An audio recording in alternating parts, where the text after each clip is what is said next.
Hello, everyone. Welcome back to episode 57 of the Podcana podcast. This week, Brendan is unfortunately not with us, but we are joined by two very special guests. We have The Rat, who won the Chicago Disney Lorcana Challenge on Emerald Steel. Pleasure having you on the podcast. And of course, has been on the podcast many times before. We have Raven Casts, professional Hearthstone caster. So this is kind of a Hearthstone gathering, a fireside gathering here on the Podcana podcast, some will say, because all of these guys have a lot of previous experience in Hearthstone. That's something we are going to touch on a little bit in this episode, kind of talking about how previously playing a game like that at a high level maybe helped when approaching, Lorcana deck building, playing in these high-tier competitive events. One of the headlines I want to hit on just before we jump into it is that this Thursday, tickets for the Bologna Disney Lorcana Challenge will go live on Thursday. This episode will come out on Friday, but this is just so we're all aware. Tickets will have probably sold out by then, of course. And then tickets for Toronto will go live, I think, actually just after this pod comes out. So make sure to go over to PPG's Eventbrite page if you want to secure some tickets for that. That's only going to be 1K players for that event. But yeah, The Rat, Raven, welcome onto the podcast. Feel free to introduce yourselves if people don't know you already. We'll start with yourself, Brian.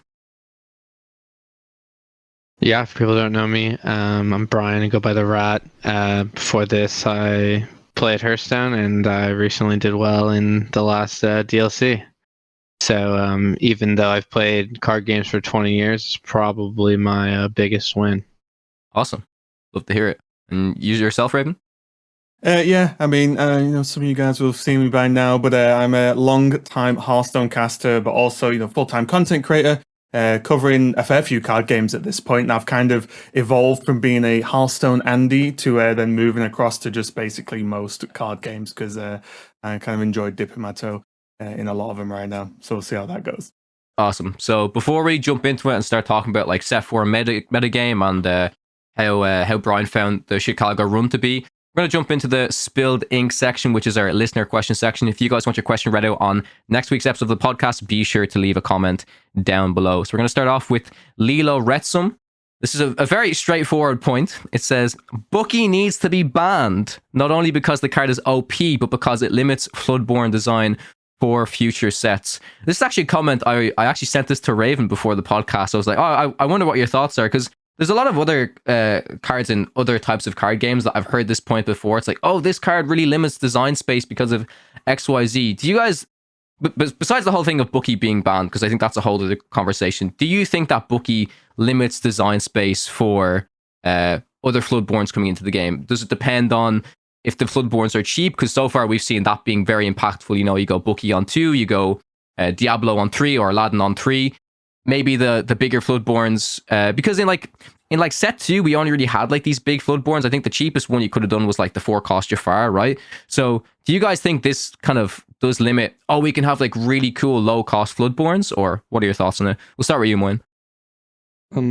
I think it definitely limits design space, but maybe it doesn't, because they still decided to print low-cost Floodborns anyways. So they didn't really care too much about that interaction. But so right now all the Floodborns are like the shift cards, and now we have this like cool new shift mechanic. But at the same time now suddenly maybe you don't even need to shift. You can just go Bucky into curving out Floodborns. And so I do think they have to be very careful with printing low-cost Floodborns as long as Bucky is in the game. Mm-hmm. Yeah, makes sense. What do you guys think, Brian, Raven? Yeah, I mean, on my side, I think they had like the first 5 sets designed already. I mean, I trust them. They'll get it sorted out. I mean, like, yeah, you could say like, oh, there's cards that like to be played with Floodborns exist, and they're kind of powerful. I mean, everyone focused on Bucky, but Blue Fairy is not even that bad of a card itself. I mean, it doesn't have Void, which makes it bad in the current meta, especially since Evasive isn't entirely unique right now. So it doesn't get to lore as much, but like, Hiram draws a lot of cards. Bucky discards a lot of cards. I mean, where do you start cutting down on the card list? Yeah, I think that's right. It's a weird problem, right? Because even though I think I've said this to you definitely before, Cal, but the problem with Bucky, I don't think okay, it is an extent of how strong he is right now. Sure, it's a very strong card, but the problem isn't really even the card. It's people don't like playing card games with no cards, right? People don't like having no cards in hand when they're playing a card game, right? Like, generally speaking, if it's self-discard, that's like fine, because that's normally an archetype choice that we've seen in you know, plenty of other games and so on. But I think the biggest problem is, like, you could say Aerial reduces design space, because the more good songs you make, the better those, you know, like, songs get, right? That's like anything ever. So I think the bigger problem is less about even, I mean, it obviously does reduce design space, but like, it's less about that and more, should you be able to discard that many of your opponent's cards, right? Are there worlds where, because we've all played, either been one end or the other, where your opponent's just gone like Bucky on 2, they may have even just shifted Diablo with a 1-cost Diablo or whatever, and then suddenly you feel like, well, it's turn 3, I've got like a card in hand, and that's not going to last long either. And then the whole game is me playing like top deck. And of course, that is not, I'm being a little bit extreme, but those games happen for sure. And it's just whether, like, there's nothing they can do about it now because it's a physical game, so it's hard other than just banning a card. But it's definitely a tricky one. I think it's more the mechanic as opposed to our Floodborn's going to be a problem. It's just, should the game have that good a discard? Well, aggressive discard, should I say? I think it's because it's been paired with this absolute powerhouse that is Diablo, right? Because it's like, not only are, you know, they're triggering their Bucky or discarding a card, but then you really, really, really have to answer this Diablo, because, you know, you can't answer the Bucky because it has ward, at least not in an effective way, but you really need to answer this Diablo, because if not, they're drawing cards, you're going to keep discarding cards, and essentially you're just going to lose the game. I think that point that you brought up, Brian, is really, really interesting. Like, I wonder how people would feel if Blue Fairy had ward instead of evasive, where it's the opposite. Like, they keep playing Floodborns and they just keep drawing cards, right? Like, that's really interesting to me. I think people would still... Yeah, go ahead. It's less of a negative effect than discarding. Mm-hmm. But in general, it's like the Floodborns in Green Steel are all like $40 plus for a reason too. It's like the Beast is just a good card. You know, Is Diablo better than the Beast? Maybe, but the Beast is pretty good. And then it's like, you know, Robin Hood is, you know, more of a middling choice kind of, but still like the card's powerful. It's like the Floodborns, you're playing on curve, you're not giving anything up to like put those cards in your deck. So it's like, sometimes the hands will play themselves, but I mean, I think it's, you know, you already saw with the cards they revealed, they're trying to give purple ways to deal with like Diablo. I mean, there is ways to print cards that make discard not good. You know, if you print a card that says if this card's discarded from the hand or whatever, then it comes out to the board. Mm-hmm. It's like, okay, now Sudden Chill is terrible when they have that. Like, that card exists in Magic. You know, there's multiple cards that do that in Magic. So, you know, it's possible to like reel whatever it is in some way. Like, that might not be the best way to deal with things, but I think something that the game does good in a lot of ways is just have a card out there that answers the other cards. For sure. And I think that part of that is just because tech cards are inkable, so that they're like easy to include in your deck. I think one of the problem points that maybe for like the community in regards to like hating on Bucky right now or whatever, you know, archetype. I remember people talking about Be Prepared was going to be the first card that was going to be banned, a whole new world and so on. But I think one of the issues is they'll no doubt be able to put a stop to Bucky, but with how far ahead they design sets, like, it's not like they're working on set 5, you know, or like set 6, that they'll have cards down for set 7 or something, but, you know, at least working on it. So it's that, how quickly can they react? Would their internal design process or testing be aware? You know, I mean, it doesn't take a rocket scientist to build Bucky discard with this pool of cards, obviously, but it's that sort of thing where how soon is the reaction happening? Because I do think it's probably fair to say that if you're going to empower a certain archetype, especially sort of a feels bad archetype like the discard with Floodborn, then I think most players would also like an answer to that to exist within the same set. So it's not just, well, we're all just going to get bucketed for at least one set, maybe 2, and then we'll get an answer much later on and have to just sort of wait around. So I find that really interesting and really difficult to do from the designers. I'm not saying it's oh, they should just have it set up and ready to go. But I think the length of time you will have to wait for things like this to be solved is definitely interesting. Will be cool to see how that progresses going forward. Yeah. I think it's hard to reach a critical mass of negativity without an online client. So I think that in a lot of ways, like, not having that will improve players' mentalities about these types of things, which I think is some of the goal as well. Maybe we're not all supposed to play 24/7. I think Wait, lots what? of us. I don't know. They also recently released lots of interesting stats on the entire Pixel One ones, and I think I played like almost 2,000 games ranked in total. So yes, that really helps figuring out stuff, but also if there is something problematic in the matter, that will shove that issue in your face if you play that much. Oh, 100%.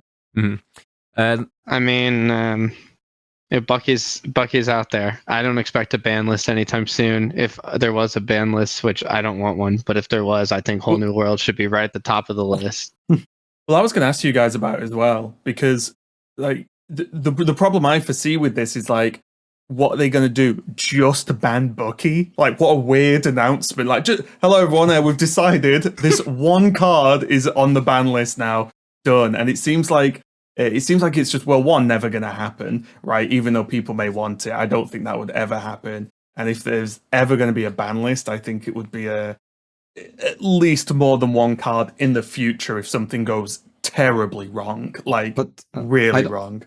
So I don't think it's going to happen soon, particularly, but I don't think the idea of having a ban list is that far-fetched, because we had recently in the comprehensive rules, they had a segment that was already saying, okay, you cannot play the cards from the ban list in your deck. But like, we don't have the list yet, but it's already there's already sentences in place in the comprehensive rules. That could be a safeguard though as well, in terms of like not to say like, so that's interesting, right? Putting that in the comprehensive rules, is it okay, we have a ban list ready, or it's in case, you know what I mean? Like, no, I think it's just in case, but it's at least like they're open to the idea. I mean, I think that in general, like, you probably won't see them do a rotation.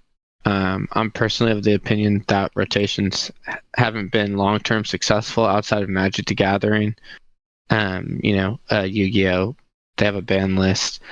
I'm not entirely familiar with One Piece, the card game, but I don't think that they have a rotation. They just have a ban list. I think that,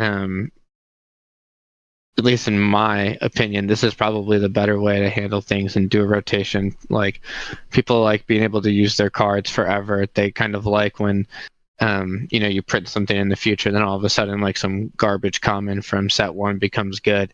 Like, I think people kind of like enjoy that, and they're going to try to like not do a rotation. Also, like, in general, no ban list, no rotation. Like, it keeps the game simple, which is something that I think that they value.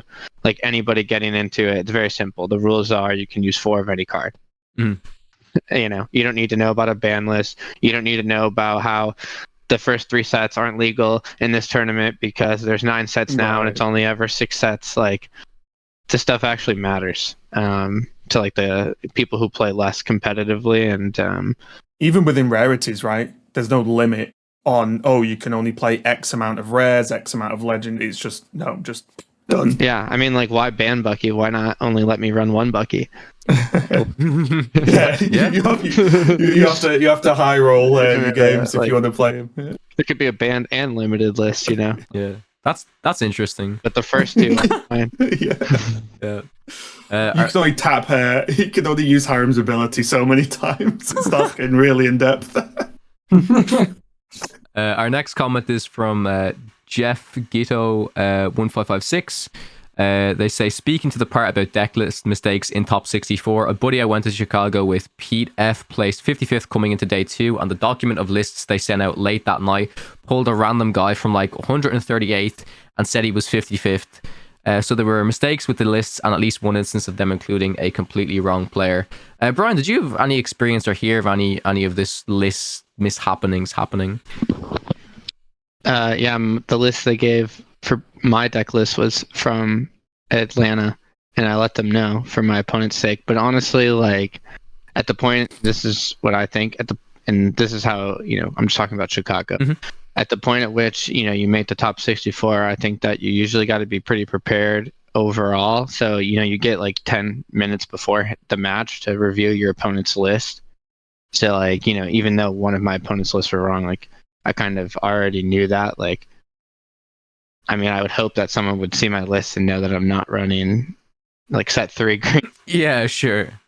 But and I know that sucks. Like they didn't have the extra time to prepare or what have you. But like ultimately, 10 minutes before the match, like at least you get to see the deck list. It's verified that's the deck list, and you get to give it some thought before you go into the match. So what I heard from Leo when we talked to Frank, at least, was he said that both players, there was like confirmations to say, for example, your list is being handed over to another player. They also show you your list and say, yes, this is your list. Was that done? Like, was it your list basically presented to you and then handed? It has their list, and then they like give it to you, or you write it down, and then you give it to your opponent before every match. Okay. Your deck and your list are always kept in their. Like they have your deck in your list until you're eliminated. Period. Like you don't get to like take it with you out of the room or anything. Yeah.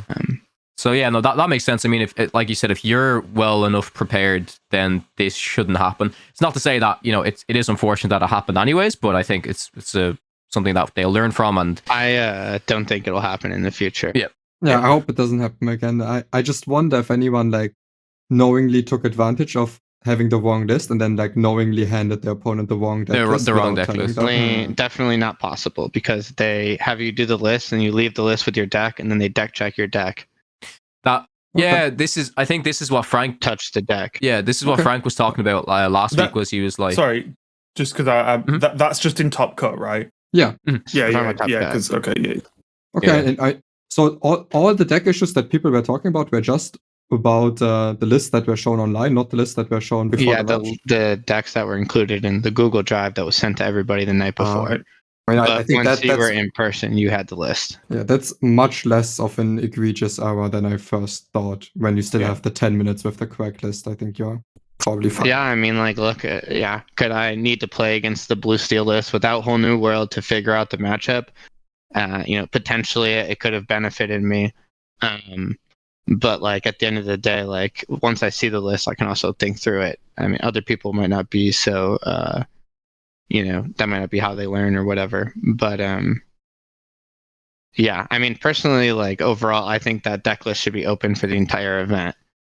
Yeah, I wouldn't mind that at all. It's a little bit of an. I mean, Hearthstone went through all that, right? Like we went through all that. With initially it was all closed, but then scouting or being on stream was a huge negative. That no player wanted to be on stream, because then from round 1, every other player in the tournament knew their deck lists, and then so on. So we very quickly, or at least fairly quickly, progressed to all deck lists just open. They're just on the site. They're taking deck lists to the site. This will maybe be considered, but right now it's just not feasible.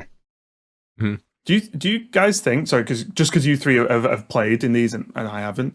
Do you think that there was just not enough time in terms of organization and preparation between these tournaments starting to happen and them deciding they were going to happen?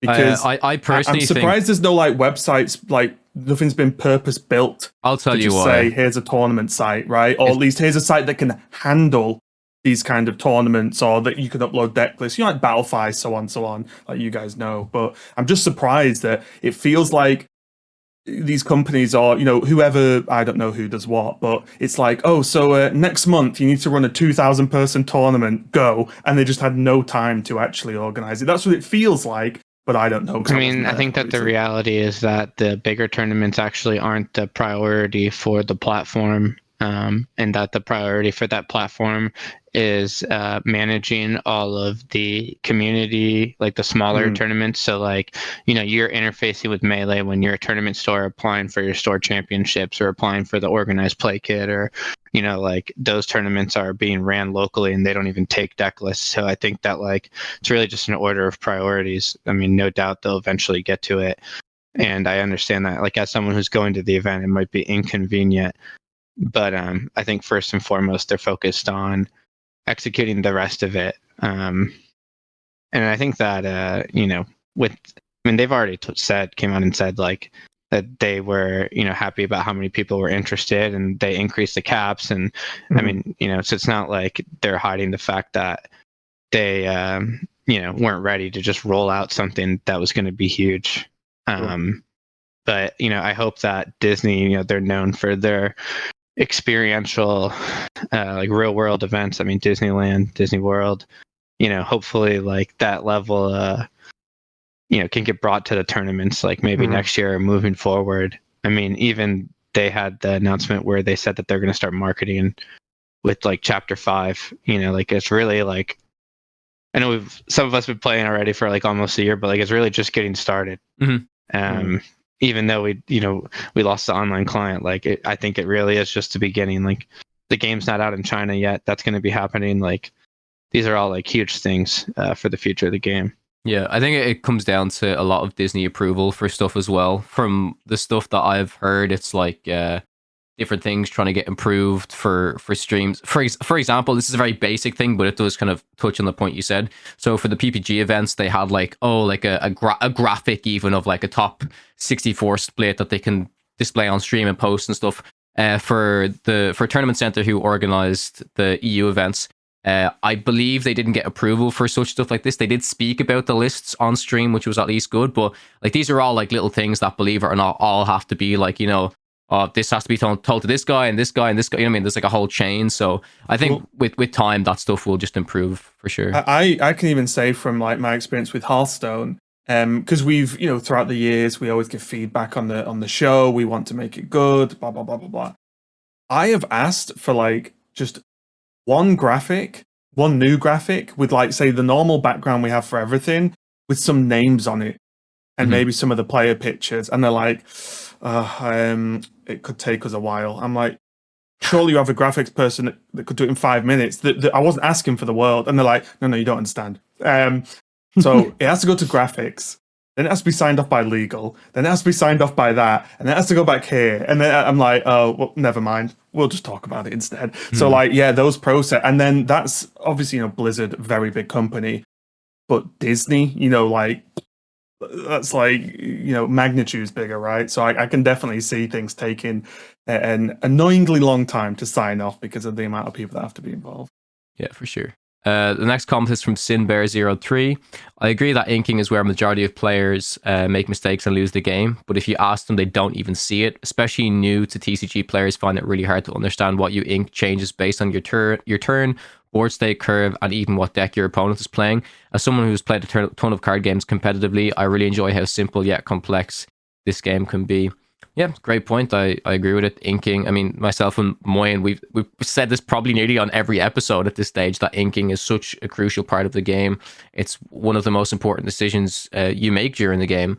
And I think just with more practice and the more you play, the more you understand the decks and the meta, you'll naturally just kind of get better at things like that. Yeah, I think it fits the game perfectly because the complexity is hidden so well. So if you're not into the complexity, you can just ignore it and like act as if it doesn't exist, and you'll be fine still.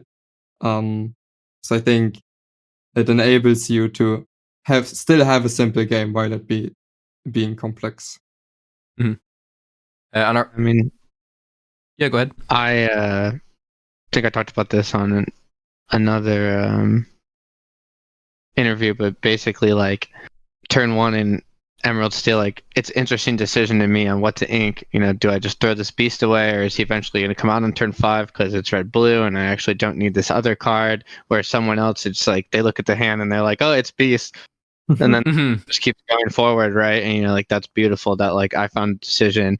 They had a decision, they made it. They moved on. Like they didn't have to consider, all the things I'm considering, and they could still play the game, and they can still win. Like that's definitely one of the beautiful parts of Lorcana. I mean, one of the reasons why I played the game was because I think that the game has the potential to be big, and one of the reasons why I think it has that potential is because the systems are so simple. Just like Hearthstone, you only play cards on your turn. Like that's already huge. Like that's a barrier to entry for some people to play cards on both turns. Like if you can actually achieve depth while like having the simplicity, it's like beautiful. For sure, I agree. What was it in Hearthstone? Deceptively simple, insanely fun? Or Yeah. I mean, people say the same thing, and they don't even realize. Like, I've heard someone say that about Lorcana, and I'm like, "That's the Hearthstone tag," and they're like, "Oh, is it?" And I'm like, "Yeah, you've just seen the marketing ad like a million times. It's still the one that they use on the iOS. I think if you like go to download it, Probably still promoting Nex.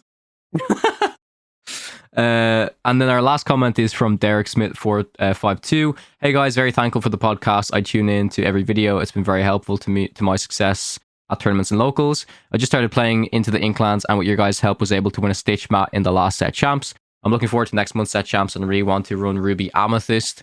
Brendan, how do you feel it's a good matchup against Emerald Steel, and what should my appropriate play be to remove Bucky as Ruby Amethyst player, or should I focus more on the lore race? Thanks in advance. I guess we can pass this to both Moyen and Brian, because Brian, I'm sure... Brian, did you play against many Ruby Amethyst in Chicago?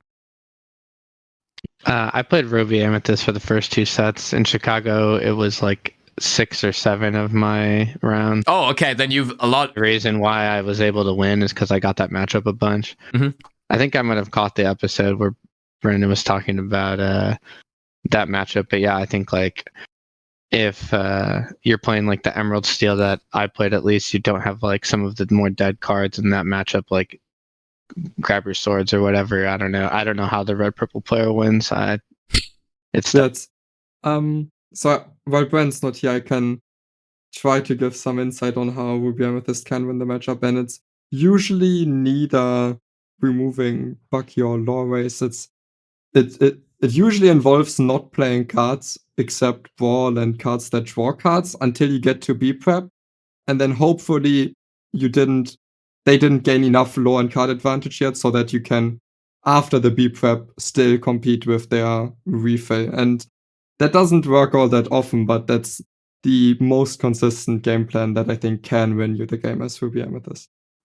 Yeah, I mean, George listened from Chicago. He didn't play any 1 and 2s because he just favored the bigger cards and just not playing cards because he thought that'd be better against green steel. But then you lose percentages in other matchups like the mirror red blue, where like Chernobog's followers is unbelievable with Broom. So then the other option is to play those cards, but then either they replace themselves. I think this is one of the reasons why Broom is just so good in general. It basically makes the red purple deck 56 cards. Like other decks are always playing on curve, but red purple, they have a leftover ink a lot. And like if you just play the Broom as like just completely like a cycle, then you're able to like keep your hand count up. I mean, that's Moyen's definitely right, and that's the way that they win. They need to keep their hand up so that you can't actually pitch their whole hand, so they can actually get to the B prep.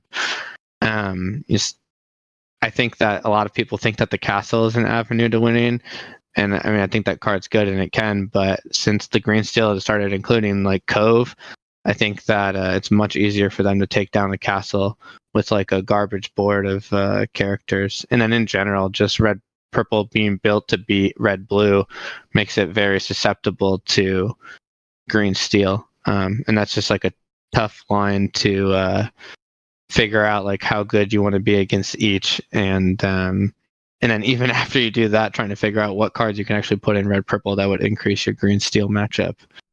I think it's tough.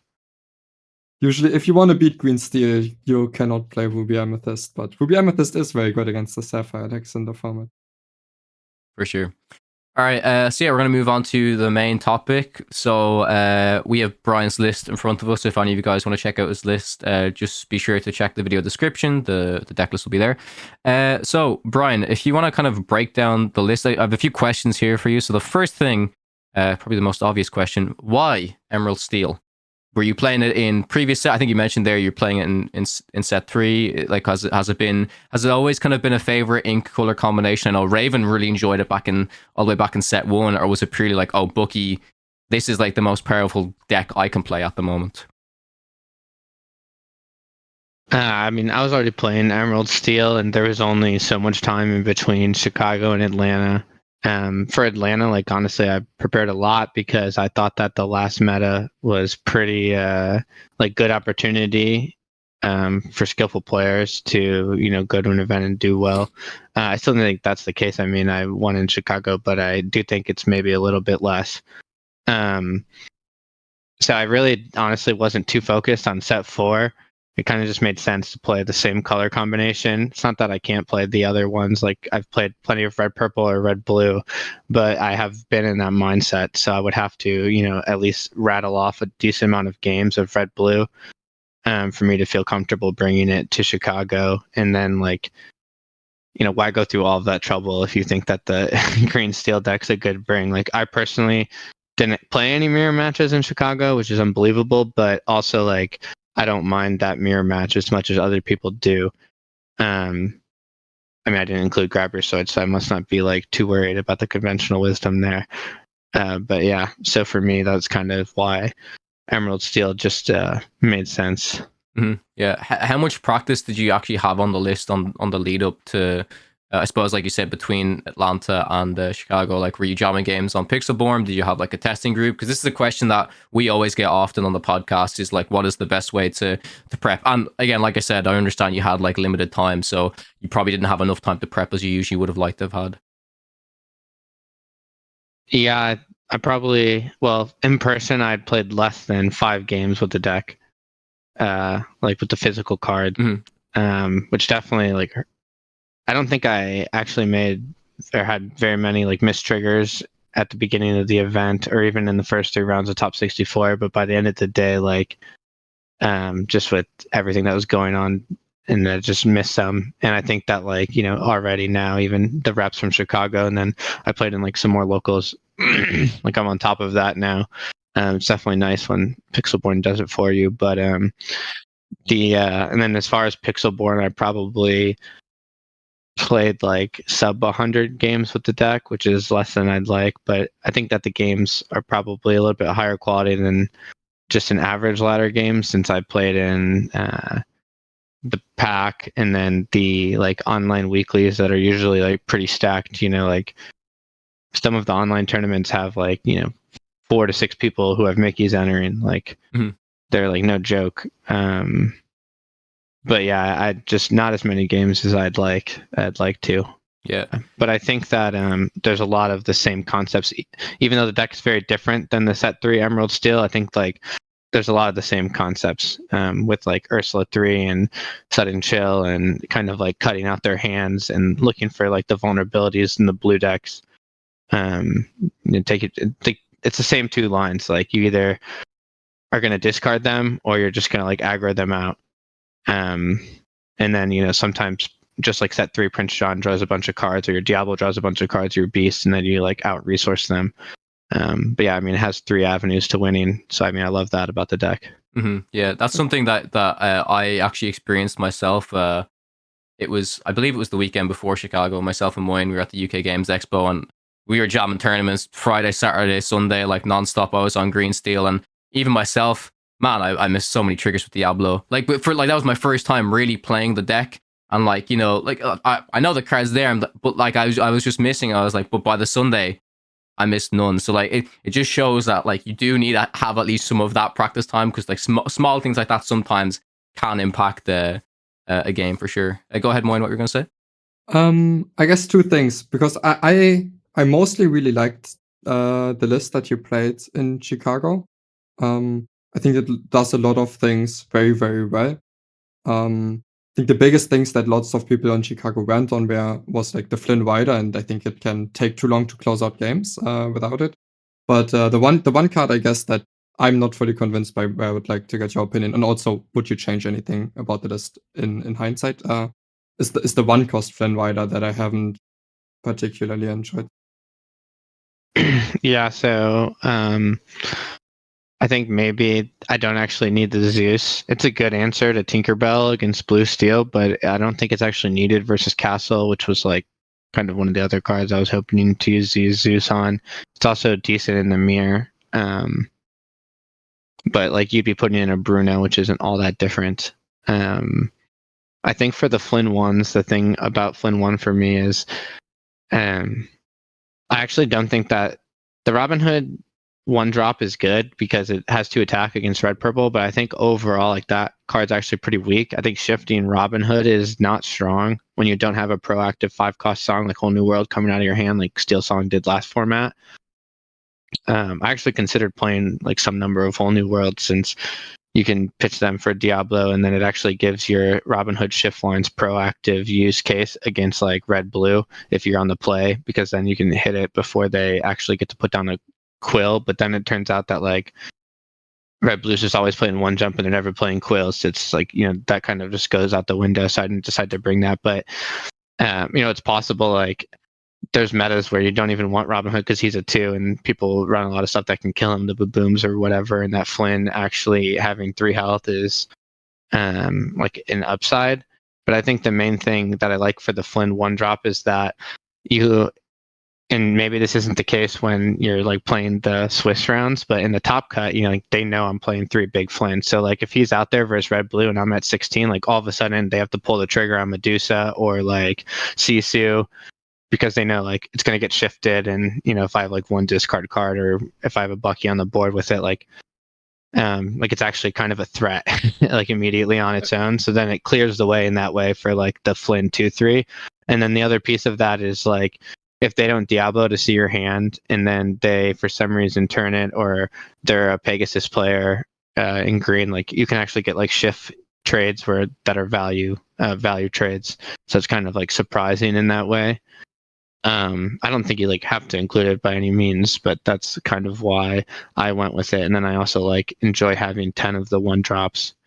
A lot of people are worried about like the number of dead cards. They want to run like more Tinkerbells and stuff, but I don't know. I just don't really worry too much about that. I think that if anything, I would add like Prince John or something that would make my discard cards draw, and then like keep the curve lower still, but just try to draw more cards. I really like having options in this game in general, especially with the Emerald Steel, like from last set, like being able to look at their hand and then decide whether or not you want to develop a Shmi or a Flynn or whatever it is. I think there's like a lot of percentages to be gained by having options in what you're going to do moving forward that are good, like against different things, versus like, okay, well my hand plays itself because I have a 1, a 2, a 3, a 4, a 5, and then a 6, and I'm going to have to ink to make that curve happen. And like also I think that's like super vulnerable to discard and stuff if you can't actually like get at their own cards. Like if they play a Bucky and Ursula 3 and then like a 4-drop and they're on the play and you tried to go like 1, 2, 3, 4, 5, 6 Floodborn, like it's just totally going to get decimated. And then they're going to have the board. So yeah, I just don't like playing any of the other bigger cards. So I kind of just went with the Flynn.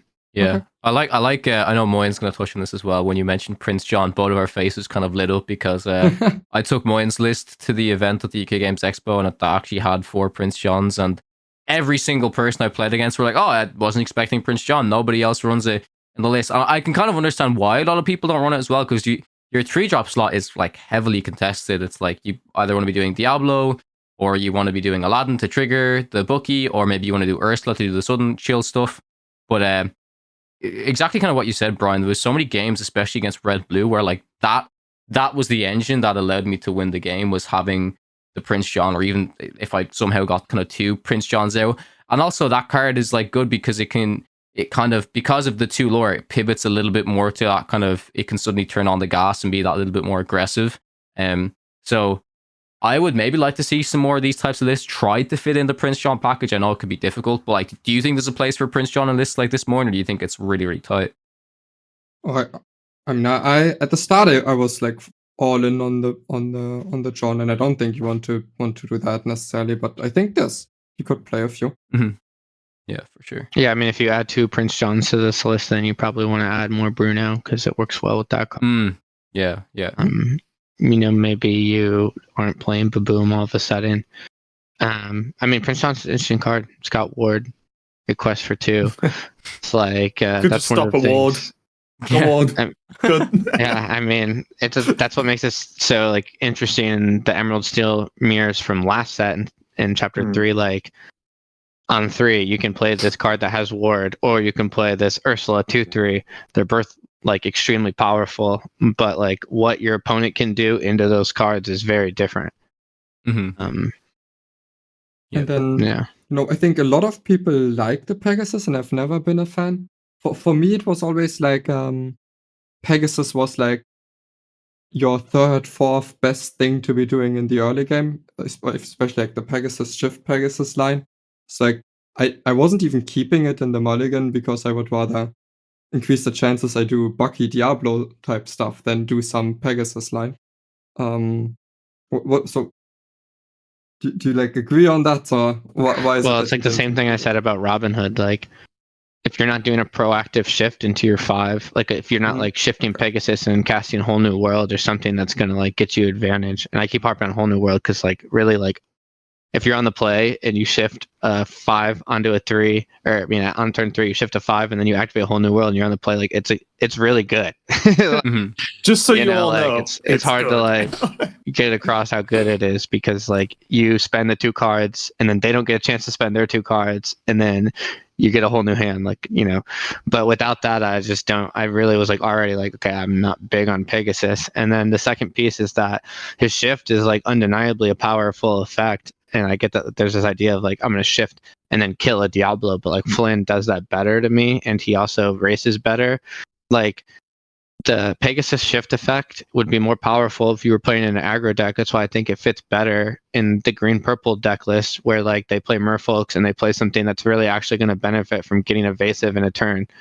Where like your deck as this green steel like doesn't really do that very well, in my opinion. Like, there's not a single card that's below 5 that quests for 2 outside of the Flynn Rider, like 4-drop when they have 2 cards. Like none of the cards go for 2, so like giving all your team evasive just isn't as beneficial in like closing out the game. So I just and that's like not even touching on the fact that if everyone's playing green steel and everyone's like trying to kill Diablo, that like the little Pegasus dies all of a sudden. And I just even then like they put their Diablo on Cove and now your Pegasus is actually just trading. It's horrible. Like I just don't see it. What are your thoughts on this is one of the last things I just want to ask about the list, is the one Baboom inclusion. Was there a reason why you opted for just one rather than a few more? Were you anticipating many mirror matches? I know you said you luckily didn't run into them, but you did also mention that you felt quite prepared for them. Yeah, I mean, I think that the Emerald Steel mirror match has some skill actually, and a lot of the pan outs, maybe not like the ones where they draw the best hand, but like I don't think any deck has a good pan out against the best Emerald Steel draw. Which is like, I know people were like, well, I don't want to play the mirror because then they just do this, and this, and then I lose. And I'm like, that's no matter what deck you play, if you sit down, like that's a possibility. I think that the Baboom, like I've played more, like I played some last set too in my Emerald Steel, and I like the card in the mirror, but it's just your best chance to draw it is in your opening hand when you only run 1, just because of how the mulligans work. And then like it actually has like some application, I think, in blind mulliganing. So one of the things that's different when the deck lists are closed in the Swiss is that you're always mulliganing against like random deck. You can try to get some information on what your opponent's playing beforehand, but normally you don't know. And like this card's like, if you already have another card, it's perfect keep in like a blind mulligan and green steel. You can discard it to shift Diablo. It answers Diablo, which is a green steel. So if you go against green steel, you can stop them from running away from the game. And then like another thing it does is it actually answers like these rogue Steel Song decks. Like it gets rid of Cindy 1, which is like minimal, but it also gets rid of like Robin Hood shift lines. And then the last piece would just be versus red purple. Like one of the only other ways you can win besides what we touched on earlier is that if you just have a Flynn that just runs away with the game and they don't have a way to get rid of it. Like if you keep a Boom in the blind mulligan, then you always have a way to get rid of the Flynn if you're up against red purple. And like to me, like the green steel matchup versus red purple is so good that as long as you don't lose to like a runaway Flynn, like the other game plan is like so unlikely that like that's a pretty good like cover to have against that. So for me, like I keep Baboom in a blind mulligan if I have like pretty often, but definitely if I have like at least one of the other cards I'm looking for, like Baboom Diablo or Even like Boom Boom Diablo 1 drop or something. Yeah, that makes sense. Yeah, so the next headline that we have is we're gonna move on to Red Blue, Moyen's spicy list. I just have I think Moyen took it away, but I'm gonna bring it up anyways. So, funny story about this list. Moyen a couple of days ago sent me and Brendan this Red Blue list, and he was like, "Oh, I'm cooking." Sends me a list with no popsicles, no Hirams. I was like, did you mean to do this?" And he was like, never mind. -8 cards. Put those cards in. So yeah, but this is the list that we have. Again, if you guys want to know what list he's playing, just check the description down below. And this is a lot more item heavy from my initial impressions. And the big question I have here, Moyen, that I think a lot of people will be wondering about this list is, why did you opt for no one jump ahead? And basically, you're playing a lot more kind of lower to the ground cards. Like, you opted to bring the 3-drop Sisu back, but again, I remember you saying the reason you weren't playing it was because it kind of interferes with your whole one jump ahead plan. So why don't you kind of just jump into the list and let us know your thoughts on it so far? Yeah, so all things considered, one jump might still be okay in the list, but there's a lot of reasons why one jump is much worse in this list than it is in traditional Ruby Sapphire, because in this list you're not actually really wanting to use 4 ink on turn 3, because you have very strong turn 3 plays, as the stack is built around both the Queen, but also the 3-cost uninkable Sisu to play on 3. And the Queen is also the big payoff card for us to be playing over 20 items, where I think on like 25 items we have 90-ish% to hit. On like 20 items we'd have like 80-ish% to hit off the Queen. And then we don't have to put the cards we get off the Queen into play. Sometimes against like Emerald Steel we just keep it in hand and ink it, but we can still like often exert it to draw a card and try to maintain hand size that way. But in my experience, not running one jump and how far I go in like the traditional red blue list has been hurting the Emerald Steel matchup, because while you can sustain hand size, it takes you a little bit longer to get to B prep or Sisus, and that can really hurt. On the flip side, you do have a little bit more removal for Diablo because of the Sisus. But in all the other 3 matchups, in current, my current thinking is that it just actually improves the other important matchups, because against the other Sapphire matchups, you can raise much better and you have an extra card draw engine, which is, in the mirror, it's great. Against the whole New World lists, sometimes you're a little bit slower to ramp, but it's still, you can still be fine just because you get bigger Terma Towers off in the later stages of the game. And then especially Red Purple has been improved a lot because of the inclusion of the crossbow, where you could already answer. So first of all, because you don't play one jump, you can just play something to contest the Flynn Rider, or you just remove it if you're on the play. But even if you did remove it, the Sisu was always a huge issue, and now the crossbow just 1-for-1s it, or if you cheat the crossbow out with the Queen, you can even gain big tempo advantages against the 3-cost Sisu. And then also the stack is a decent bit better at dealing with Queen's Castle, because you have some stuff to deal with it on top of the Maui. Right now we're playing the Lefous in this situation. It can reset the Queen to tap it again to draw a card and maybe put an item to play, but it can also help you deal some extra damage into the castle, just like Shield of Virtue can, but also both Terma Tower and the big Sisu can one-shot a castle in conjunction with Vitalosphere. So there's lots of things going for the list. At the moment, I'm a little bit down on it because I can't seem to make the Emerald Steel matchup better. And if the traditional Ruby Sapphire list just has a better matchup into Emerald Steel, that might just be enough of a reason to scrap this idea. But I think there's a very interesting new version to play Ruby Sapphire that has some merits to it. There's definitely, what do you think the element of playing a list like this, because I think Ruby Sapphire just feels like such a well-known list right now. Like, if someone sat down and you play the popsicle on one, there's and let's say they know you're playing Ruby and not Steel, then like you would almost sit down and say, okay, well, I know what 60 cards they're playing, right? You would, more or less. Yeah. And do you think like the element of this as a surprise factor also plays into the role of like how strong it could be, because there are cards that people just wouldn't even be remotely thinking to play around? Is that something that you would consider would give you enough of like maybe an extra edge when it comes to maybe even playing in big tournaments, like Swiss, where like they're not going to, especially if it's closed deck list, of course, regardless of whether they know how to play around it, but they're not even going to expect these things to happen, right? Which can definitely catch players off guard. Yeah, I think that's a big reason. So if the challenge event was tomorrow, I think a lot of opponents wouldn't know what crossbow does. Maybe the deck gets more popular. I did have to read it on the list. I was like, I know the card exists, but if you ask me to say exactly what it does, I'll need a minute. So, yeah, I don't think I one of those knew people. like a week ago what crossbow did. So I think there's like the stack is a little bit better than it objectively is right now because people won't be prepared for it. I tested this deck for Chicago. It's been on my radar. Items blue-red. I didn't play LeFou. That's an interesting card. I think that there was one at top 64 too, Ectochemist. Like,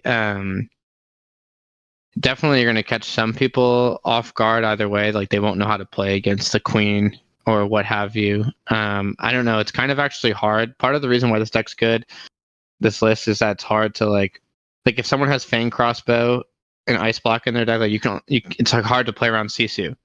Like, yeah, right. I'll play around it by not playing characters then.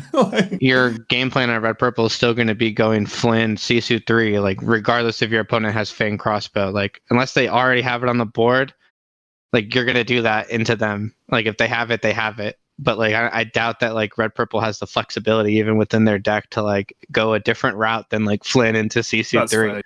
Like, that is what their deck's doing into Castle. Yeah, I mean, I think it's interesting. In my experience, it does sacrifice a lot against green steel, so that's like a big reason not to play it. But at the same time, like, green steel didn't. It wasn't like the best deck to get to top cut, at least in Chicago, and even in the online events. Like, it's not like the most popular deck. And then in person, it costs $800.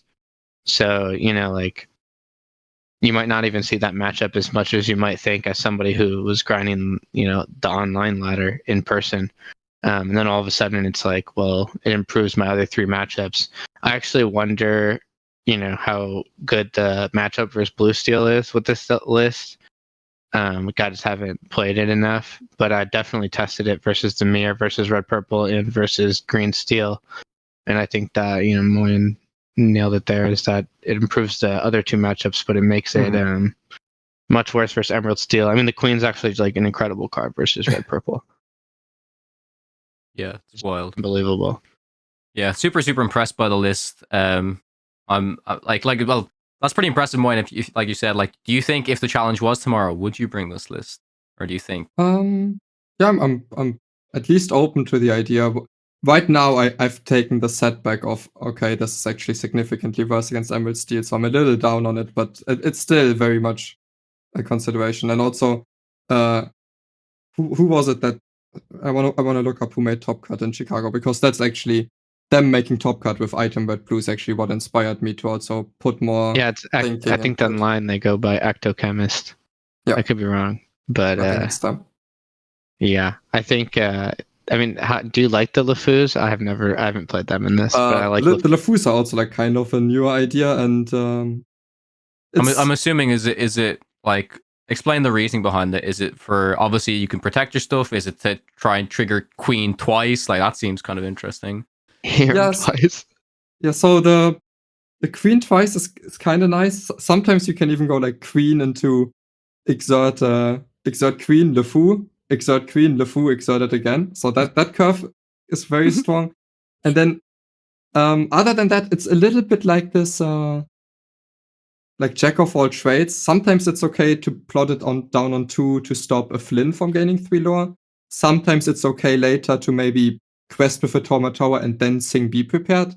Maybe sometimes later it's okay to help deal with a castle. So it's like, it has applications in lots of spots, but it's never like this crazy card usually. But also, I think the 2-drops that the card is competing with aren't that great either. So the other ones that lots of people are playing are either Scuttle or the 2-drop, either Pegasus or Cruella that somewhat contests Diablo, but then gets mega punished if they have Shift Diablo plus the Stormwitch one. Yeah, it might be a necessary evil though. That's what I was playing in my deck. It wasn't until this moment I was like, I think that LeFou is why Hiram isn't like why he's a quest and not like an experiment. Like imagine. Oh. Until I saw this. Well, before I would be like, man, he gets a lore and he gets 2 cards. Like, come on, they couldn't have done it the other way. But now I'm looking at LeFou and I'm like, wait a minute here. Yeah. Also, so I've been preferring to play Pegasus over Cruella.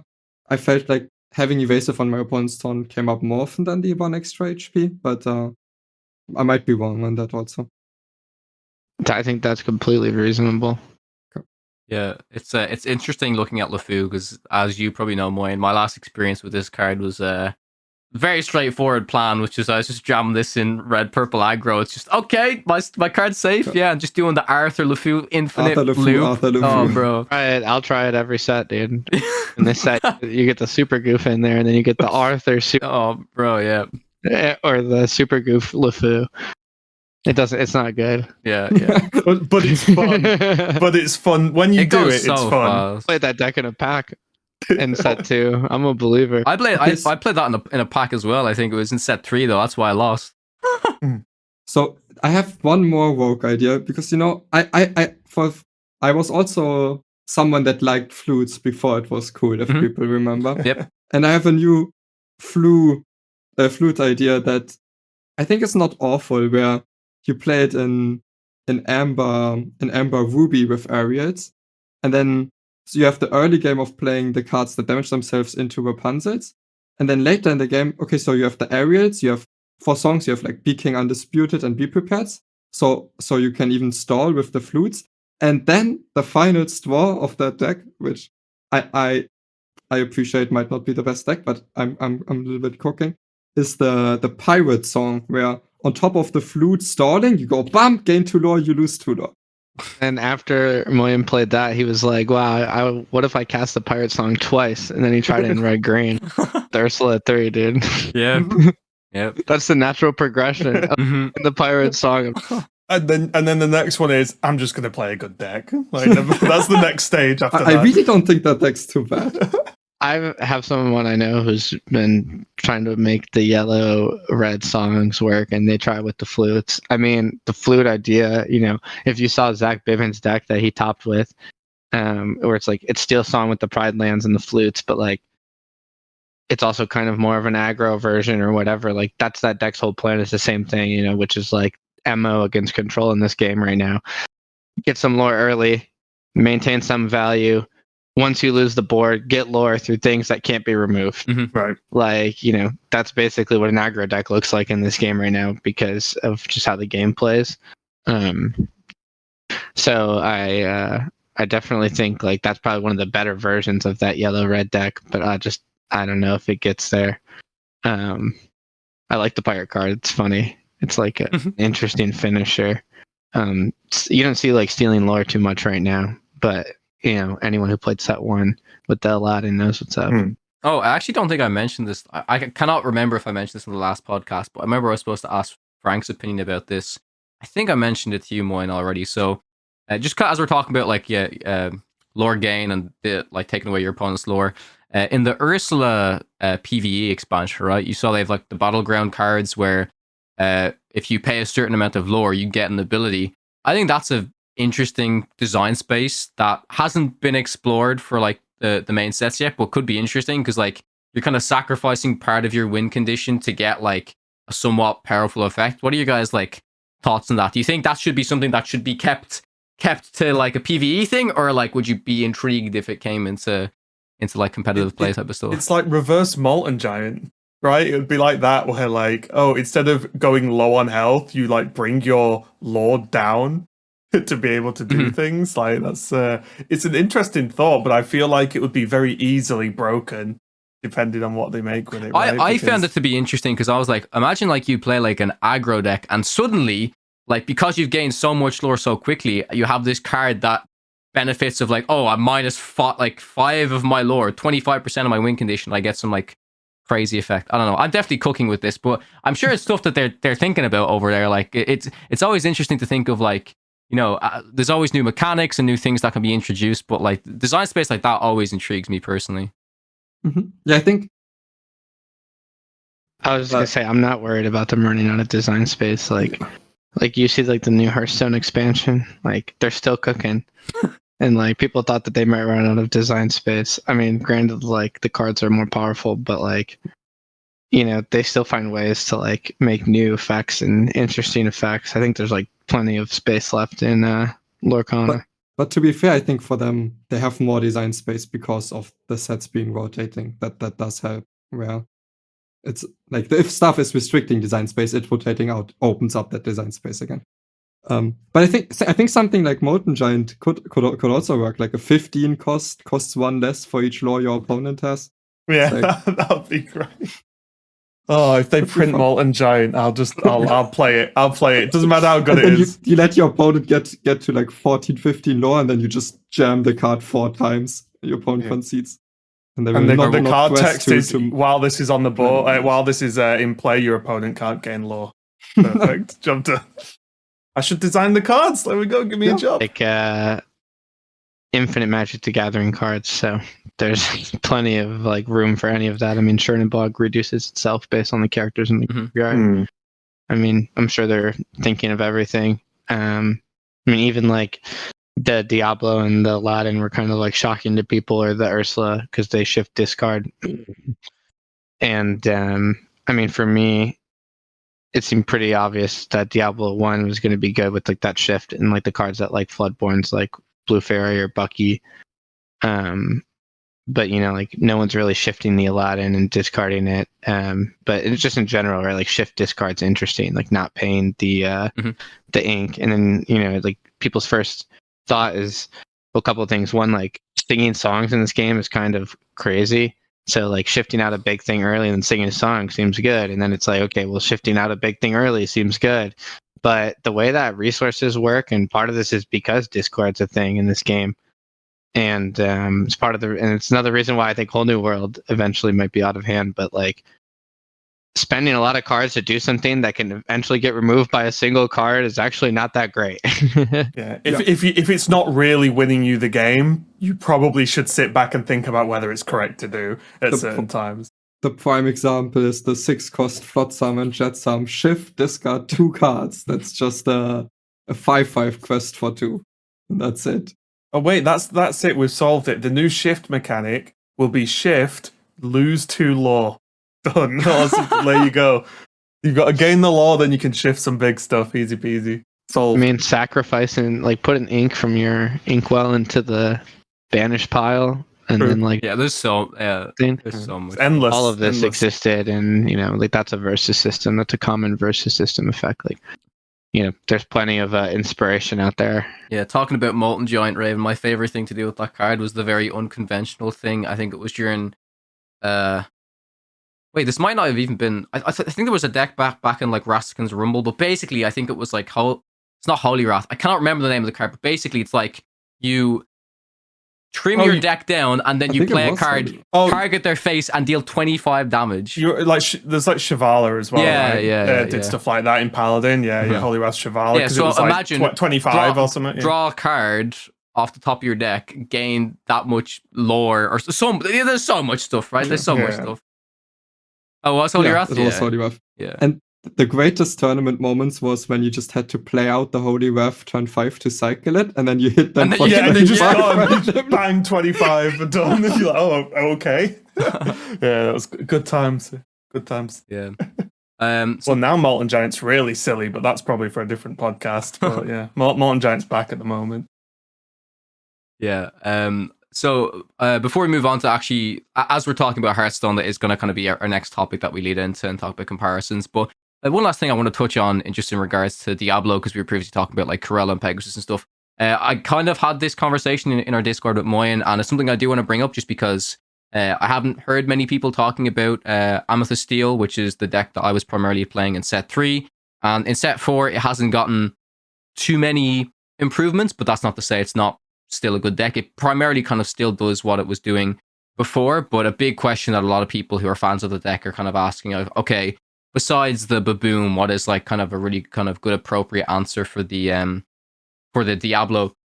So a lot of people were kind of opting for the 3-cost uninkable Peter Pan Shadowfinder. So that's a 2/3 with Rush, Quest for 1, and you can kind of just kill it instantly. But there's also like the Steel Jafar that has evasive and stuff. But kind of towards the point that you were making, Moyen, about the Cruella saying, oh, it's a 3/2, and in every other situation it just gets dealt by let the Storm Rage on or whatever. I'd like to hear your guys' thoughts on it, but I'm curious as to playing the Broom. It's the Steel Broom that it's 2/3 and it just has evasive on your turn. And you could, like, if you're playing against Green Steel, you could just preemptively put that onto the board to kind of say, well, if you have the Diablo, I kind of have this answer. They don't have a clean way to remove that. That kind of isn't really what your deck wants to do if you're playing for the game plan. If you just always want to play Smee on turn 2. Even Snake in that deck is pretty bad on turn 2. It's much better in the late game when you're bouncing rabbits and stuff like that.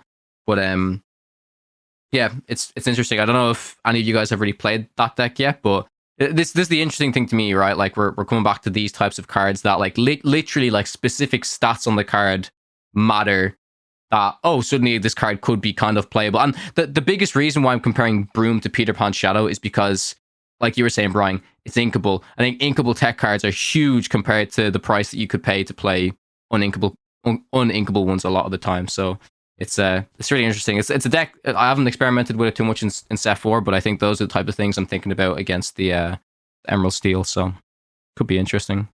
The Great Broom is getting played in Blue Steel right now, and the reason why is the same thing that Moyen touched on earlier, which is that even a LeFou contests a Flynn effect. And like putting down that Broom against red purple is like pseudo blowing up Flynn or negating Flynn, because you'll both have a 2-drop, where if you just go like 1 jump, now they've gained 3 more lore. Like if the Broom wasn't both good versus green steel and red purple, you might not be able to play it in Blue Steel. I think you'd still play it in Purple Steel if you're playing a Broom deck. Like but like just a 2 attack 2-drop in this meta is good. Yeah. Also, I haven't played much Emerald Steel, but from Emerald Steel players, I've heard that it feels miserable when your opponent plays the Magic Broom onto.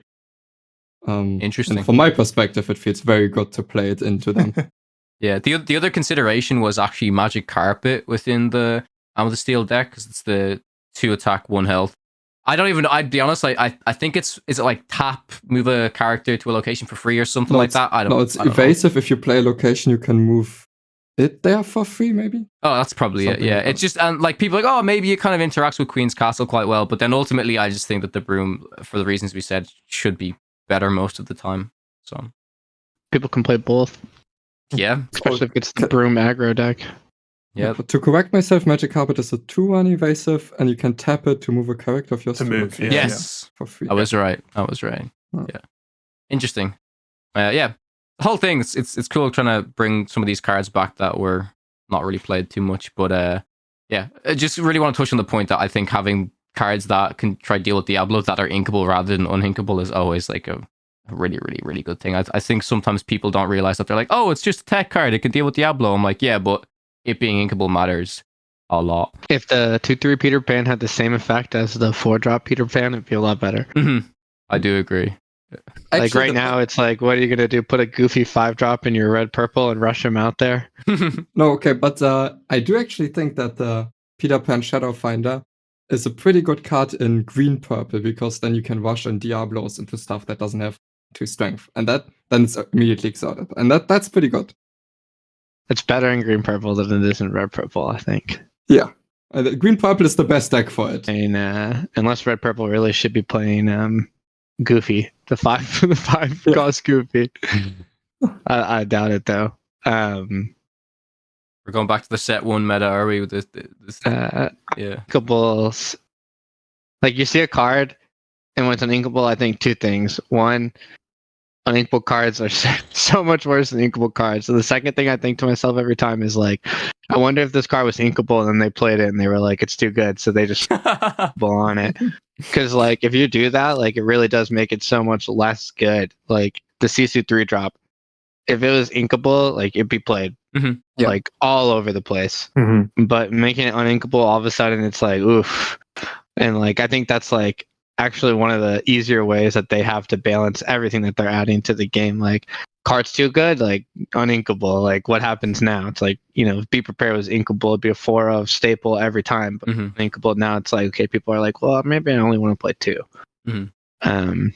Versus like Red Blue still manages to play like 4 copies or 3 copies of Maleficent Dragon, even though it costs 9. And it's a very clunky card. It's not a great card, but it's hard removal.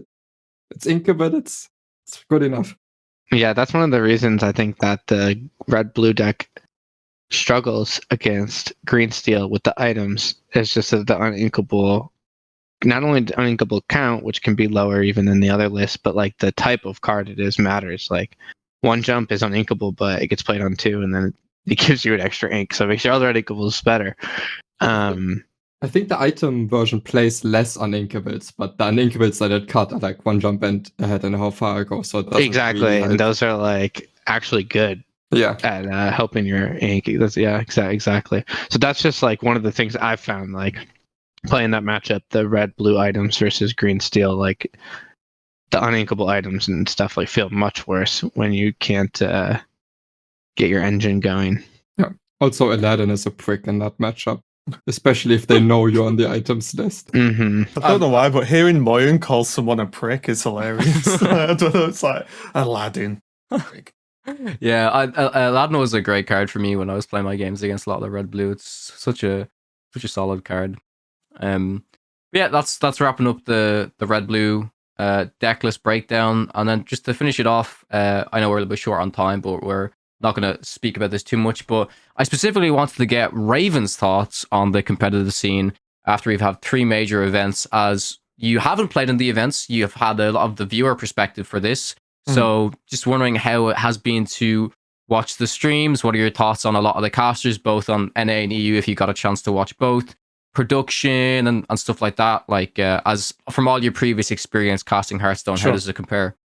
Well, it's difficult, obviously, trying to directly compare them because one's a digital game and one isn't, which is digital much easier to capture because the game's kind of built to show the viewer things, whereas not the case in physical, of course. I think both companies did a pretty decent job overall. Like, the streams were extremely watchable, which is the first worry for me with physical games. Like, yes, you still need to know all the cards if you really want a good experience as a viewer. But that's true of any card game. But I think overall they did a good job. There were a few things though, like and I don't come from a lot of physical card game background, so I don't know if this is normal or not. But for example, I think like I mean you'll be able to say Brian or not, but like I think the dice, for example, I've just got Chicago up just to triple check my memory was working, but like the dice are just too small to have, like, or at least like visually not great on camera. They were a little bit of a pain. I don't know if you used your own dice or if they were provided when you were on the main table. But I think stuff like that. I mean, the dice are provided. They're red with the white, so they're a good color scheme. I just think show. I mean, I understand what you're saying. Right. Yeah, I think the big thing is that, like I have dice, right? I play webcam games. Like, there's one of the dice I use. It's bigger, but it's also not like a regular number to dice. Sure. Like I'm sure that they could get better ones and improve that, but I think that at least they have a set color that they're using and they have a set of dice that's consistent for the stream throughout the tournament. So it's not like they haven't given it thought, I'm sure that if they think that like they need bigger dice, that's one of the things that they'll go ahead and do, in the future. And again, I think like that's good, that because like I said, I didn't want to assume that they had set dice for everyone, but because I just brought a picture up, I can't remember all the matches I watched, but that's definitely good, and that's a smaller thing.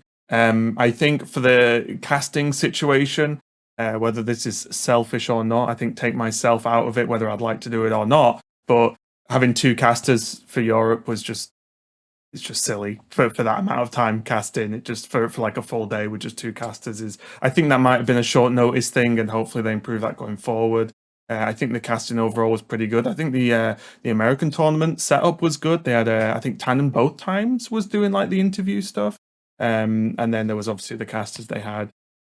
Overall, I think for me the biggest improvement they could make to the production as a whole, and although this is easy to say because it's just have more money, I guess, but I think one of the biggest things I saw in the chat was the downtime, which we all know exists in Swiss, and like there can be long downtime if, for example, the match you decide to show on stream is a short one, right? And then it's suddenly, now we're going to be waiting maybe half an hour or so till we've got another match. In Hearthstone, that wasn't so bad. We found a fix which was set off a second stream match that wasn't live stream slightly afterwards. You obviously cannot do that in Lorcana because you have round time limits.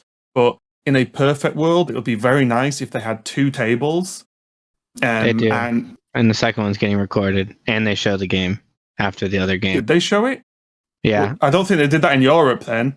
In the top 4 of like Chicago. Well, I can't speak to Europe. I wasn't there. Did they do it in Swiss? I don't watch the stream during the tournament. I'll have to check because but all I'm going to tell you is that, like, for instance, in there's 1, 2, 3, 4 tables in the production room, and then 2 of them are being recorded on camera. Mm-hmm. Everything's delayed like 15 minutes. Yeah. Sure.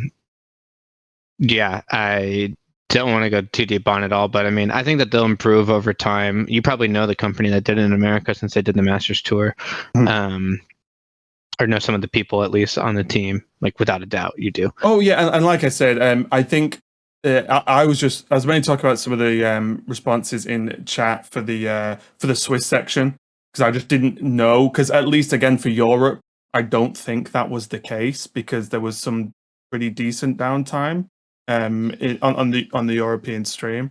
But I think that would just make it really good. Like, obviously that takes time to work out. It potentially takes more resources, because I don't know how many people they have obviously doing it each thing for each company. But I think that, like, if they could really nail that down and just reduce downtime, and again that's true of every game, especially that has Swiss rounds, regardless of whether it's Lorcana or not. But if they reduce that downtime, I think overall the production was actually really good. I didn't really notice any real problems, and I think there could have very easily been problems, because these things pop up, especially when it's there's a lot of moving parts. So I think overall it was pretty solid. At the end of the day, like, you know, I did events myself in production, and even now I still work for an esports company. I did events outside of Hearthstone. Like, I help with Ninja Vegas, which is an entirely different type of event.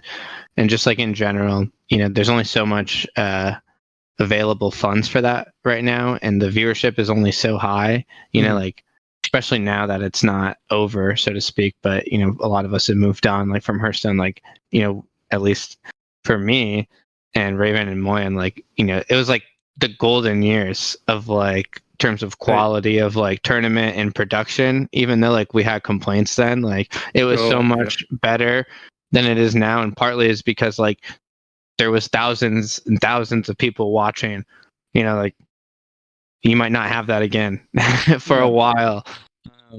I mean, so, Kawa still can't believe there was a tournament in the Bahamas. I think that's hotel in the Bahamas. I can't comprehend how. It was just, I even want to know about how much the budget was for HCT that year. It's why the rest of the years went down. Just shipping all of the production equipment itself to the Bahamas is and like China was that year as well, right? Yeah, you're talking about like 7+ figures and just like cost to move things. Holy, hard to ever reach that level of, like, quality again. I guess it's not to say you can't now. Like, there's, you know, more technology and stuff, but just, like, don't expect it in the first year. Yeah, that's just kind of, and that's what I was saying. For a lot of my friends from Hearthstone, what I told them. That's what I was saying at the start, where like it is also, the feedback is based on the fact of course, if you just say, just do all this and create more money, then like, yeah, I'm sure a lot of problems can be solved if you just double the amount of money you can spend on them. But overall, I think they were really good viewing experiences. I think overall, from what I saw in chat, everyone seemed to be having a good time, which is the most important thing. And like I said, there weren't any disasters. I think the only big one that sort of popped up was the Savits thing, with this sort of issue there. And again, not a physical TCG person, but hopefully, I don't know, not really putting blame on anyone, but like I think like hopefully that doesn't happen again in terms of just judges being over people's shoulders. Should be laser-eyed, and obviously it's one of the first tournaments. People wouldn't be used to it, but that's just one thing you just hope doesn't happen often, let's say, purely because overall the events are really good. I mean, like what happened in there, probably happening all over the place in the actual event, the Swiss or whatever. But sure, you don't I want just it to mean like happen of on all... production. So for production tables, like no matter what game it is, they usually have a table judge. And unfortunately, in that situation, the table judge either wasn't there or didn't catch it.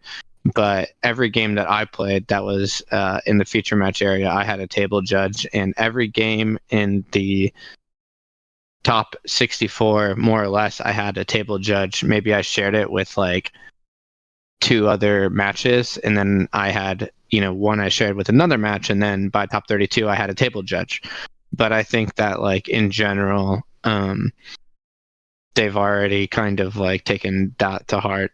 Oh, I'm sure. Yeah. I'm sure. And Savage wasn't the only one. Even on stream, it happened multiple times where judges didn't catch things. And I think the only reason why we know so much about the Savage thing is because it was a big name involved. Yeah, I do want to ask you guys actually, just because again, you guys play in these events. There was I can't remember what match it was, so I apologize. I saw someone in comments will tell me, but there was a match. It might have been in Europe, where it was a pretty late on game, and one of the players was a bit all over the place with untapping and tapping ink, and I think this is a discussion that has no doubt been talked about a lot. I do like the whole reveal your ink is like on the table. I think that's actually also improved the viewing experience. That's being a thing. But do you guys like should judges, if they are there, which I assume again on a streamed game they should they be sort of imposing themselves here and be saying like, this isn't good enough, or should they wait for, say, the opponent to say something? Like, is that something that you think judges should actually step in on themselves, or should they wait for a complaint, or at least not a complaint, a comment? No matter what, like it's going to be up to the judge to put forth the effort required to do whatever they choose that they should do with the game.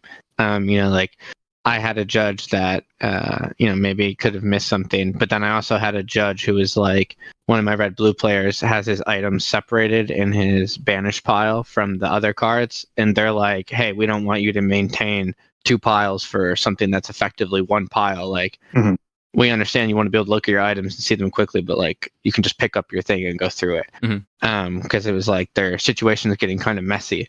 Could create more confusion than it would actually help with, right? Yeah, exactly. Because it's like they have their items on the board, then they have their banish pile, then they have their items banish pile, and then they have 15 ink, and like all of a sudden it's like, in Savit's situation, I went back and watched. I mean, first off, I don't know if this is exactly the case, but I'm assuming Savit's has way less experience with in-person card games than like me or Moyen does. Yeah. And then the second piece there is like Sapphire decks are working with an insane amount of ink. Like one thing that people do is they do the tokens that represent the lands, and then they put the lands in my bad. I said that because one of the people I play was using lands, but basically they have like their ink in a pile, and then they have tokens that they use instead of the ink to show that they're like, how much they have, so the piles don't get mixed up, or that they like can't put their hand down on their ink, and all of a sudden it's like, was that your hand or your ink or whatever? Yeah. I mean, I can just think about if I was a judge, like would I be able to catch everything? And I'd be trying to, but like even as a player, I don't catch everything. But I'm trying to always stay like as vigilant as I can. To make sure they have the right amount of the ink, or like something I'll always do is ask people how many cards they have in their hand. Mhm. I mean, yeah, I'm interested for my deck, but I'm also interested because like I just want you to know that I know that I know how many cards you got. Mhm. We're all aware of what's going on here. Yeah, I just find it interesting when like your board being messy isn't like, as far as I'm aware, like strictly against you're not breaking a rule as long as you are not obviously like doing some form of I mean, they'll tell you to cheating, clean it up. Mhm. Yeah. Oh well, yeah. I was going to say, well, They that's should. that because like I said, I've not played in any of these sort of the high end tournaments, and I think like stuff like that is good because not only obviously for the players, but from a viewer's side, like I was seeing people in chat going like, I don't even know what I'm looking at this point because they're just, I mean, you guys have seen it, right? People play with like it looks like they've got their deck and just done that, thrown it, and then it's there you go. There's the board state. So it's rough for a viewing experience as well when it's not at least reasonably organized. Doesn't have to be perfect, but Even without the viewers, like I personally think I have an obligation, or I am being smart by making sure that everything I'm doing is like as obvious as possible. So if Sure. you watch this stream games, like my ink is always laddered, or the cards are positioned so that you're able to like easily count how many there are, and they aren't like stacked in a vertical line. Like I'm always trying to make sure that they're as easy to understand as possible. Like this is 3, this is a stack of 2, I have 5, this is my hand, it's over here. There's 3, like, and if you just put cards in like piles, that's not obvious. But if you actually take the time to like, set the cards up so they look like stairs or whatever, it gives like way more information to your opponent. And if you don't want problems as a player, then it's, just having good habits with that kind of stuff will help you. Because, you never know when like in the future someone's like, I don't think you actually had 9. I think you had 8 and you somehow did something. It's like, you're going to be able to resolve that type of situation or avoid it altogether if you're just, clear about like announcing your stuff and how you keep your board clean. Another thing for the viewing experience they did that I think I liked was they had these tags to put on cards if something has evasive or little some tokens. temporary Yeah. effect. Yeah, the little tokens. Which and I think I liked that and it improved the viewing experience. But then there was one example where I really didn't like it, where it was done for the hand size 3-cost Inkable Sisu. And then every time their opponent's hand they size like changed, stack it? they like they exchanged the That exact interaction came up in my game, and my opponent wanted to put the things on it, and the judge was like, "No, it's just going to change." I mean, on some level, like the things on the table are cool, but as someone who's playing, like I actually kind of find it, it's whatever. But like they're reaching in front of you to put stuff down. You're trying to like, look at your opponent and make sure that you understand what's going on with them. I think the best thing to do would be to find a way to like incorporate it into the broadcast, and not have to like handle it on the table. yeah, just have it as an overlay. There's existing overlays like that. I've talked about a few of them on Twitter already. I think it's I think the name of it's something like cardboard.live. They use it for the MTG Pro Tour. So tools like that, again, I don't even know how much of a money related thing that would be to have. I mean, it will still be money to have a dedicated person work on that type of stuff, but like a lot easier to get a Twitch extension now than it was, I can tell you that.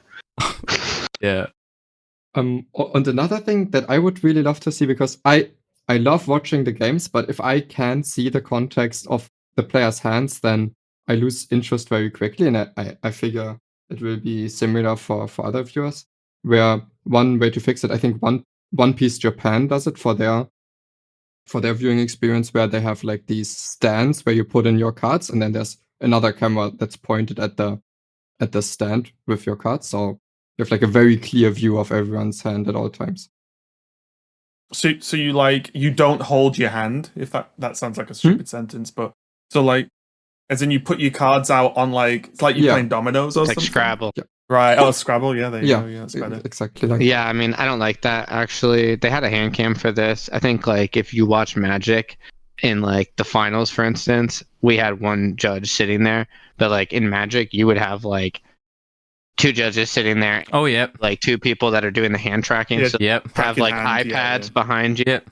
and like as the cards come into your hand, They're changing it, yeah. and then it's tied into the production. Yep. It's affecting the production automatically, so you can see like the list of both That would be players the perfect. and something. Yeah, it's the best way they've done it. But yeah, I've trust me, I've suggested these things to both to any contacts I have, and again, it will probably just be a budget thing to integrate that, and a person's thing, right? To have dedicated people to do that as well, and also props to whoever does that, because I know some players that blitz through their hand constantly. So it's like, oh, is it this? Is it two of them? Is it like, you know? Tell you that, like, draw your card slowly.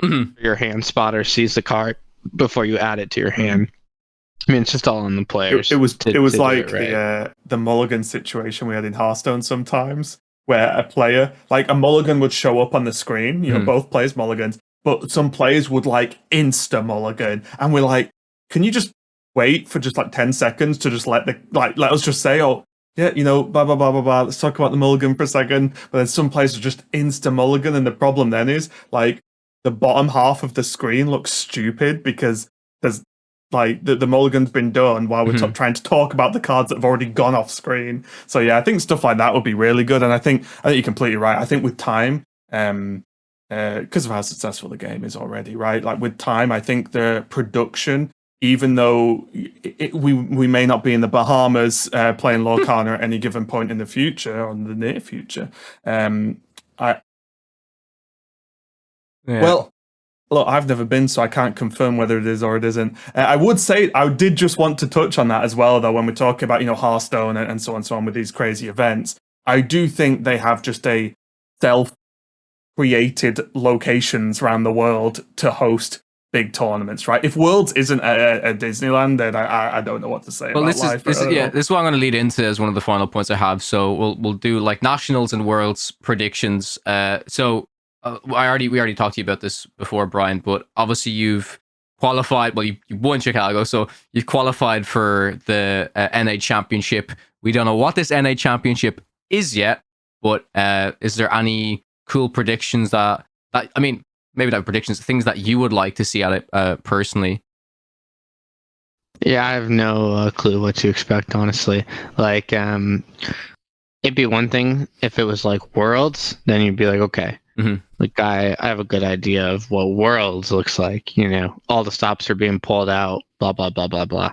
But for the tournament before that, in my experience playing other games, like it's varying how important or big or impactful people think it is.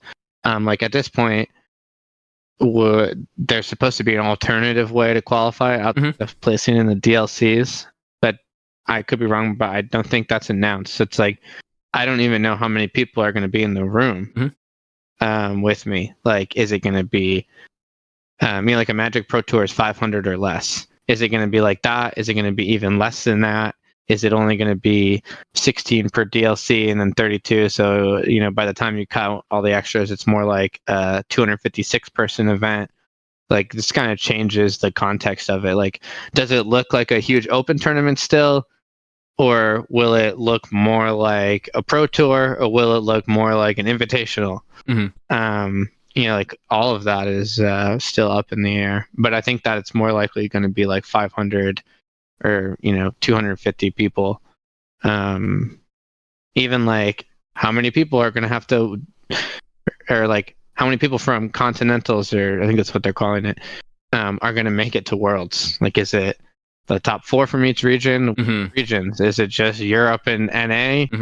Like, we just have a lot left to like figure out. I mean, I know the game isn't released in like China, but I think it's released in some of the other countries in like the APAC region. Like, are they going to have any tournaments? Like, there's just still a lot to see. And then like, I'm sure even no matter what happens this year, it'll look entirely different next year, or somewhat different, or include things that you didn't expect. So yeah, I don't really have any hardcore predictions on what it's going to be like, and I don't have any more insight than you guys. Probably an exciting thing though, I suppose, right? Like, because it's all like you said, these are the best times to play. We're at the beginning. There's so much more still to come. So being here at the beginning for some of the first events has got to be super exciting for sure. I mean, I'm excited for that. There's a year-long league for the Manicore Online. I'm excited for that eventually, whatever that culminates in. And then the pack event that I won also qualified me for, an invitational there, which I also don't know what that's going to be like. And they're all going to be on the same day. I don't think that'll happen. But, more for me, like they all have like different number of players that'll attend, and like that creates like a different dynamic in how you prepare and stuff. And I'm just excited to tackle those challenges. But yeah, I don't have any insight. Yeah, so come back to Worlds Raven, Disneyland, yeah, Disney World. It would be cool. It just makes sense, right? I mean, I don't know. For me, it's somewhere they already. If we talk about just Disney as a thing, right? Whether it's not talking about Lorcana specifically, but like they're obviously heavily linked. But like, it's just they have an extremely cool venue or venues all around the world. Why not, right? Like everyone kind of universally likes the places anyway. They're built to take in a lot of people. It's not like you've got to completely convert areas. Like I've been into some events where these whole areas that are not built for like, large scale of people or even just having production and tons of equipment. Well, these are literally massive theme parks, right? They're built for this sort of thing.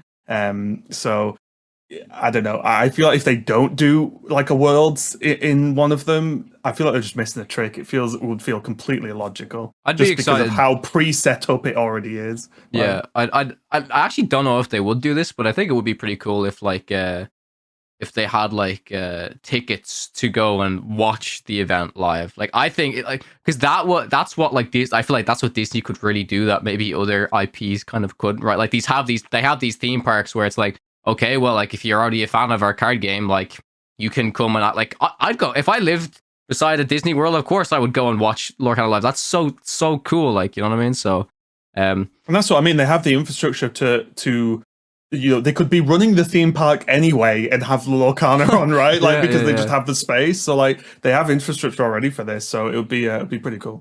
Yeah, I mean, regardless if they run it at like Disney World, I think in general, they're a experiential company. Like events in person are supposed to be their bread and butter. Like Disney Plus has done well, but you can, if you're like into the business aspect of them, or you like listen to their quarterly like results and stuff, like there's going to be like a focus back on the in-person entertainment. Like it did well for them, and all of the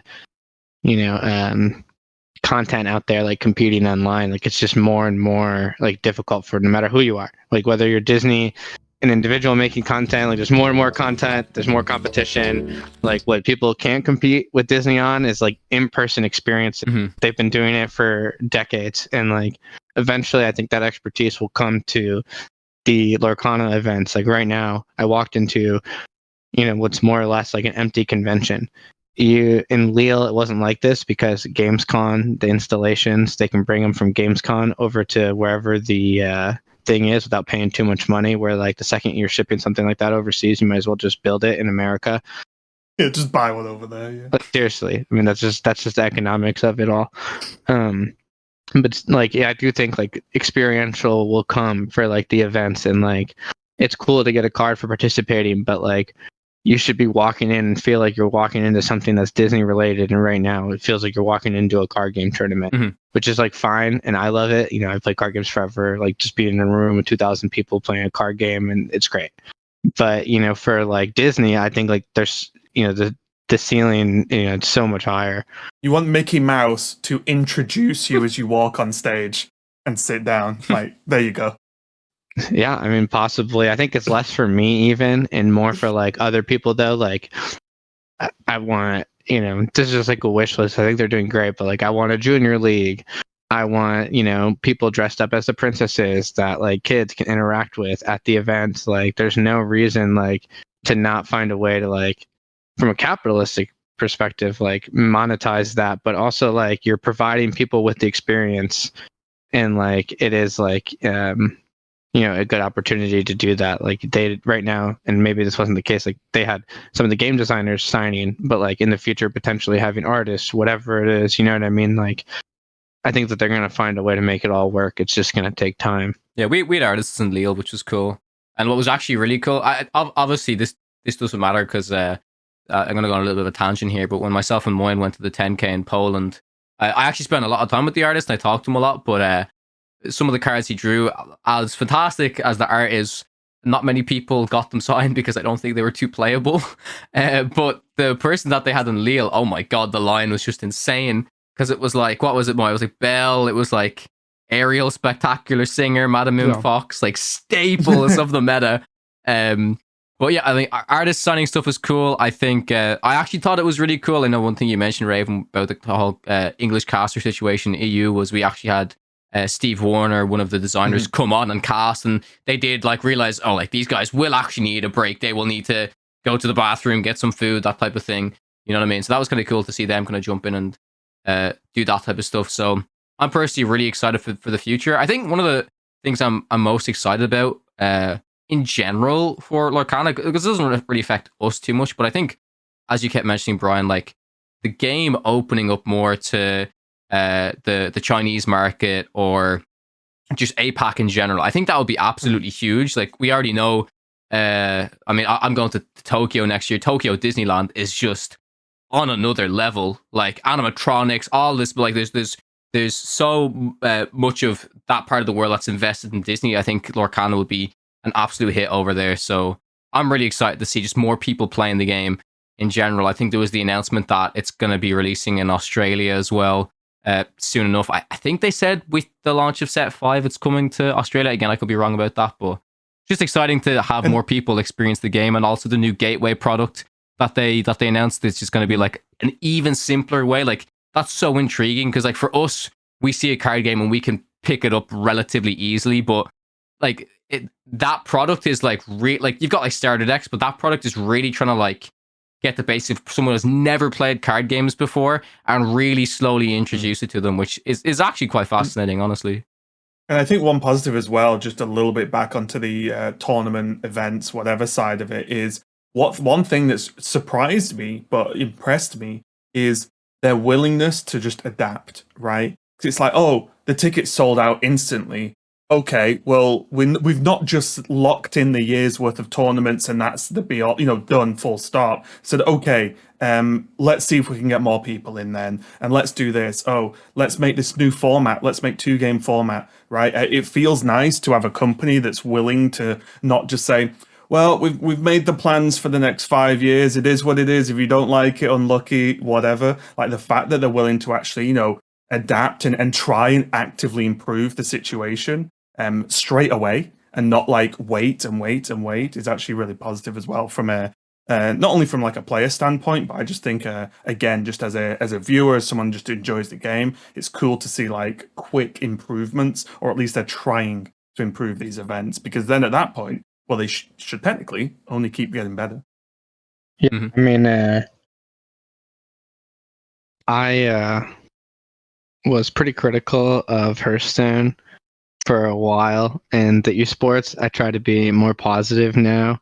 And I think that there are a lot of indicators and reasons to be, excited for the future of Lorcana. I mean, they definitely care. Even like, they have one person who was the head of competitive play, or I don't know, it's like the title's perfect, but like that person's always in Discord.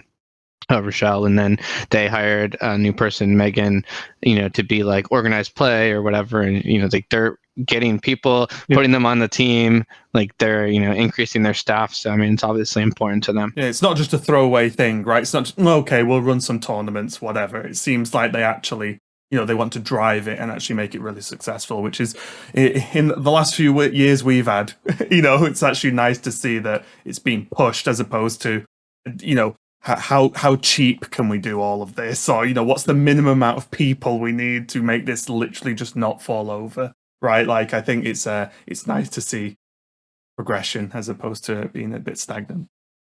Yeah, for sure. And with that, I think it's time to close it out. We've been talking for a while here. We could talk for hours, of course, but I want to say, Raven, Brian, thank you so much for joining us. Socials for both of these two gentlemen will be linked down below in the description. If you guys did enjoy the podcast, please be sure to leave us a review. It helps so much, both on Apple Podcasts, wherever you watch, Spotify, and also just like the video because that helps too. There's a video version available over at youtube.com/@podcanapodcast. You can find all of our socials for Twitter down below in the description. Thanks so much for watching, guys, and we will see you in the next one.